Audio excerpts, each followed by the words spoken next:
Gunungagap was the great emptiness before there was a world or any living things in it. Far to the south of the was a world or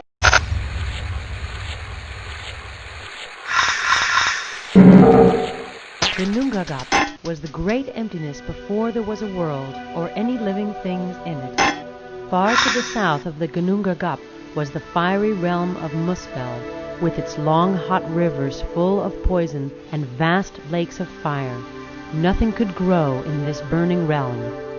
To the north was the dark and cold realm of Niflheim, where icy fountains spewed forth freezing rivers. Nothing could grow here either, for the sky was always dark and the mountains were blocks of solid ice.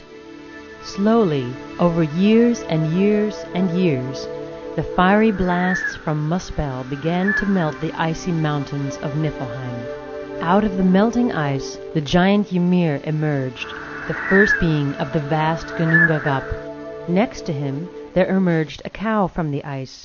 The cow licked the salt from the ice mountains, and Ymir drank the cow's milk. Ymir grew larger and larger. The cow licked away entire mountains of ice. Slowly, she licked the ice from two more beings, this time the god Birdie and his goddess wife. They had a son named Bor, and his son was named Odin, who became king of all the gods. Ymir was cruel and brutal. Odin and the other gods could no longer abide by his evil acts, and together the gods slew him. Ymir's huge body formed the earth, his blood became the sea, his flesh became the land, his bones the mountains, and his hair the trees. Odin and the other gods formed the sky with his skull, held up by 4 towering pillars. Odin gathered sparks from the fiery depths of Muspel and created the sun and moon. These he set in the sky. As the sun and moon shone over the new world in the Gunungagap, the ice began to melt and plants and trees began to grow. The greatest tree of all was the Yggdrasil, which grew in the very center of the earth. Its roots penetrated into the bottom of creation, and its leaves reached the very top of the sky. Odin was satisfied with the new world and named it Midgard, the Middle Land. But the world still needed people. On one of his walks, Odin found 2 fallen trees, an ash and an elm. He lifted them from the mud and formed the first man and woman from them. Odin breathed life into these beings, gave them reason and feelings, hearing and sight. He named the man Ask and the woman Embla. From these 2 sprang the entire human race. The humans had the task of looking after Midgard, while the gods ascended to Asgard, their realm in heaven. However, not everyone was pleased with Odin's work. Ymir's giant sisters were still mourning his death, and were looking for a way to take their revenge on the gods who killed him. They gathered at the foot of Yggdrasil and began carving lines into it. Each line was a human life, filled with twists and turns, beginning with a man's birth and ending with his death. At the end of each line they made a deep cut to ensure that humans would never be as powerful as the gods. These spells were so powerful that not even Odin could do anything to change them. Thus, Yggdrasil became known as the Tree of Life, and humans knew death and suffering in their world.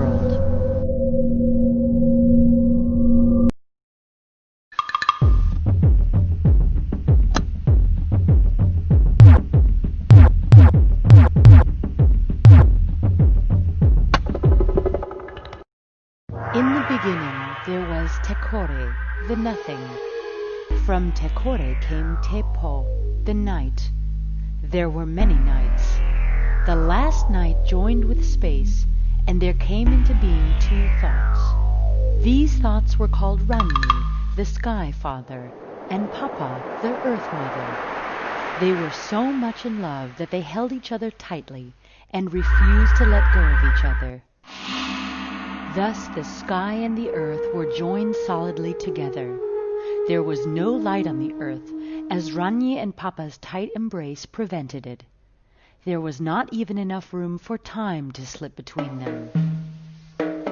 Papa and Ranni gave birth to over 100 children. Some of the children were Tangaroa, god of the sea, Tane, god of the forests, Tumatuenga, god of war, Firu, god of darkness, and Tafirimatua, god of the winds. They were all trapped between their parents and could hardly move. The children talked about what they should do. Tane suggested that he would separate the parents. Firu was angry with Tane because he was the eldest and he should be the one to do this. Tafiri wanted their parents to be left alone. Tumatoenga thought they should just kill the parents. But in the end, most of the children agreed that Tane should push them apart. Tane, god of the forests, carried 4 poles with him. He placed one of the poles by his parents' legs and one by their heads. He then pushed his parents apart. He pushed for years and years and years. Ranyi the sky and Papa the earth were separated and became the sky above and the earth below as we know them today. The blood from Ranyi became the red of the sunset. The blood from Papa became the red clay earth. Light came into the world at last. The children moved to the 4 corners. But Tafiri was very angry at what had been done. The anger grew in him until he couldn't bear it anymore. Tafiri ripped out his eyes and threw them into the heavens, where they turned into the first 2 stars. He then turned his blind fury on all of his brothers. He blew hurricanes, tornadoes, cyclones. He made tsunamis and huge storms. His anger had no end. Papa and Ranyi were unhappy. They missed each other so much that they cried and cried and cried. Ranyi's tears became the rivers and oceans and dew on the grass. The mists that rise from the ground are from Papa, sighing with loneliness.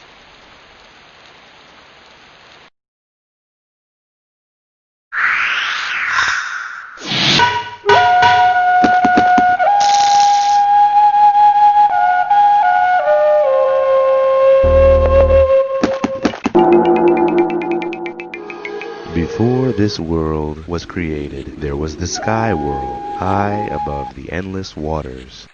In this sky world, there lived the sky caretaker and his wife, the sky woman. They lived in a lodge by the great tree of light, which illuminated their world through its brightly glowing flowers. One day, a great wind burst through the sky world and ripped the tree of light out of the ground. The light was gone, and all that remained was a vast hole. The sky woman accidentally fell through the hole. She fell for miles and miles, and was about to plunge into the endless waters below when a fish hawk spotted her and caught her in his wings. The woman was too heavy for the hawk, and he started sinking towards the waters. Luckily, a great sea turtle saw the pair faltering towards the water. He offered his back for the woman to live. But the woman needed earth under her feet, so she asked the animals of the endless waters for help. None of the other animals could dive deeper than the muskrat, so he was called on to swim down and find earth. The muskrat dove deep, deep, deep down into the endless waters. Finally, he touched soft mud. He scooped up as much as he could and returned to the surface. All the animals helped spread the earth onto the turtle's back. As the animals worked, the sky woman began to walk in counterclockwise circles around the turtle's back.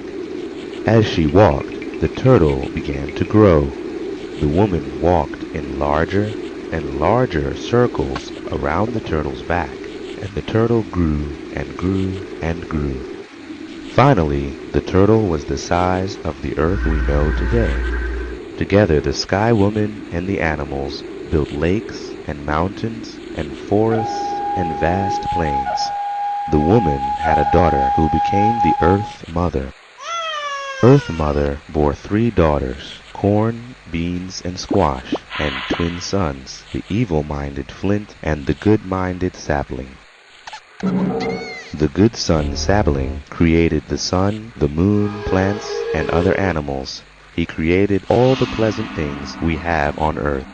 His evil brother Flint destroyed much of Sapling's work. He created what was unpleasant in the world we know. When Sapling created fish, Flint gave them hard bones. When Sapling created berry bushes, Flint gave the bushes thorns. When Sapling created summer, Flint made sure there was a winter. Sapling then created different kinds of humans. He filled their minds with good thoughts, but his brother made sure to give them evil thoughts too. From yellow bark, Sapling created the Asian race. From sea foam, he created the Caucasian race.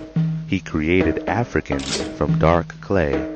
And from red clay, he created the Haudenosaunee, or Iroquois people.